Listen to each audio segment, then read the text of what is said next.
নমস্কার। 2026 সালের কর্কট রাশির এপ্রিল থেকে জুন মাসের শুভ তারিখগুলো বলছি, লিখে রাখো। যে তারিখগুলো এপ্রিল থেকে জুন মাস পর্যন্ত বলছি, এগুলো খুব উল্লেখযোগ্য তারিখ। এগুলো শুভ তারিখ আপনার, মানে কিছু শুভতা আপনার হবেই। তাহলে ফার্স্ট এপ্রিল মাস 1, 2, 19, 20, 24, 25, 28, 29।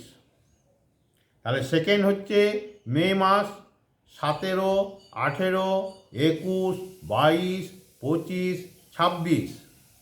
থার্ড হচ্ছে কি জুন মাস। জুন মাসের শুভ তারিখ কোনগুলো? 13, 14, 17, 18, 19, 21, 22, 23। এই তারিখগুলো যে বললাম আপনারা নোট করে লিখে রাখুন। এই তারিখগুলো আপনাদের উল্লেখযোগ্য তারিখ হবে, নিশ্চিত আপনাদের ভালো হবে, শুভ কাজ হবে, শুভ কর্ম হবে। নমস্কার।